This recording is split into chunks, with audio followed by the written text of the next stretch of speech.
Mark, to start, the Roads Committee's been expanded into the Public Works Committee to include water and sewer. Can you talk about that? I kind of pushed for that myself as the chairman of the Road Committee. The public works infrastructure is so interconnected, it's hard to address one without affecting the others.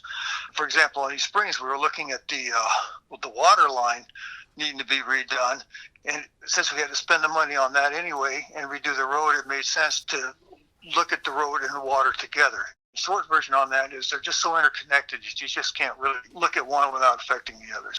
The city has actually taken out a bond to do our road repairs. Would you talk about the rationale for that? Because inflation was so fast in the road construction industry that the idea that the interest rate on the bonds was going to be lower than the inflation rate on the construction project, so it made sense to try and lock in some funding to get that done quickly. Mm-hmm. So rather than spread it out over a couple of years and end up having to pay much more than the cost of both the bond and the interest on the bond.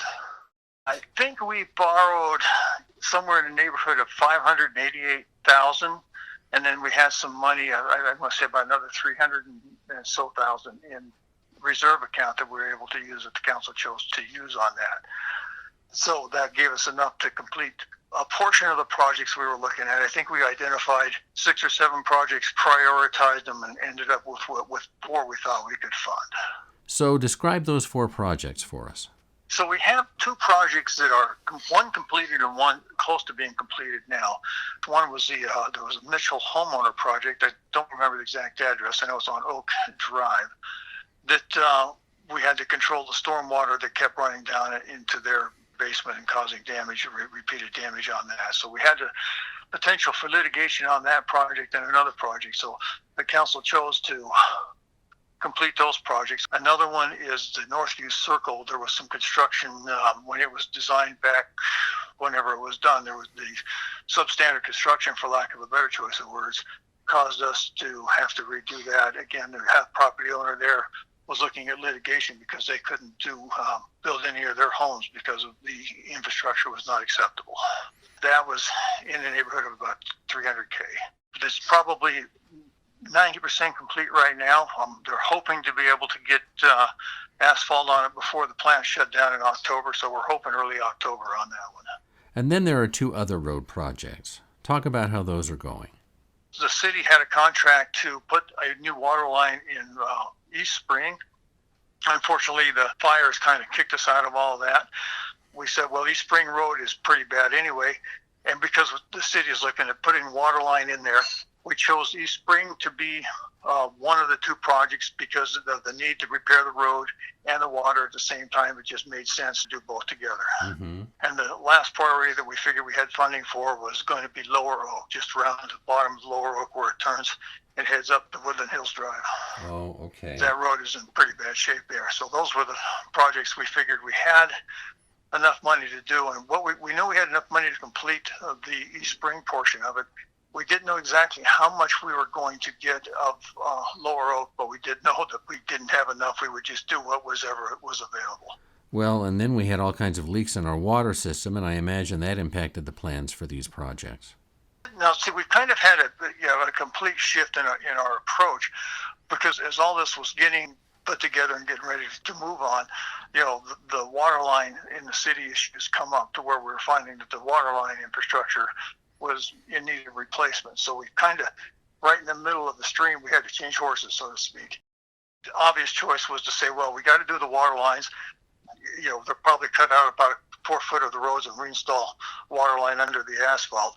So those 2 projects are going to have water line installed anyway. So the decision was made to hold off on doing the road improvements until after we've got the water line installed, because we'd have done the road, we'd have just had to cut it back up to put the water line in anyway. The idea is, on the water project, they're going to be putting in asphalt over the new water line. The water project will pay for the new asphalt, which is going to be about 4 to 6 feet of the road that'll be done. So it really, we call it, with laterals and everything, call it 20% of the road. Maybe 25% of the road will be covered by the water project. So that gives us a little bit of leeway on the road project, since the water project will be paying for 25% of the road on East Spring and down in Lower Oak. That means that the road projects will only be paying 75% of the cost, which may allow us to do a little bit more of the road. So instead of doing, I think we were looking at 4,000 feet, we might be able to get 4,500 or 5,000 feet of work done with road project money, because the water project is going to offset some of those costs. So obviously we've held off on doing any of the road work again until the water line is installed. So we're looking into next spring for that. So when will work on the water system upgrade start? There's going to be 2 or 3 phases to this. Phase 1, which was the emergency portion, you've probably seen them out with spray cans painting the roads and everything, is probably going to start early October. I think the start date is within the next couple of weeks. East Spring will be in that, Broad Hollow, Oak, part of Oak. Some part of Oak's already been redone. So part of Oak, Valley View is part of that project, and the cul-de-sacs coming off of it, like Elkview Circle and Valley View Circle, I believe, are part of that project as well. Everything that's west side of Woodland Hills Drive and East Spring and Broad Hollow. And when do we think that first phase of the water system upgrade will be finished? It's going to be weather dependent. They'll put temporary road base down on the roads, and as soon as the asphalt plants open up in the spring, they'll come back and finish that. So I would only be guessing on that, but I would say a fair guess would probably be late April, early May for completion. Okay, but when will the water line be laid and buried and ready for the asphalt? Again, weather dependent, but I think they're planning on just working completely through the winter on that, as far as they can go. So they can still work under the adverse weather conditions, but it just changes the timeline a little. In a perfect world, I think it could probably be done in 60 to 90 days, but I don't expect that's going to be the case here. How will the project affect the homeowners in those areas? We've all lived in Utah long enough to know that traffic is impacted by construction projects. In the design of the project, there is a traffic control plan. I think the idea is to do it in short segments so we don't have the whole community tore up at the same time. The main intersections probably won't be affected too much. I think the biggest area of concern is going to be where they're doing the road. Half the road is going to be blocked off, so maybe some single lane stuff. And then, of course, getting in and out of the driveways will be affected a little bit. They'll have to put temporary drive approaches in for some of the homes as their driveways are affected. Basically, they'll have to actually block the driveways, so they'll have to notify homeowners. And then they'll do everything they can and then get it built back up within hopefully the same day, and just get a road-based driveway that they can pull in and out. So hopefully not going to affect homeowners for more than a day is the hope to do that. Again, that's a perfect world. I guess right now, just please be patient with these guys as they're doing this. They're doing their very best, and sometimes there's a lot going on that's not being seen, but actually stuff is happening. So I would just hope that as folks see this happening, that please be patient with us as we try to get this done. You've had a lot of years of experience working in this arena, Mark.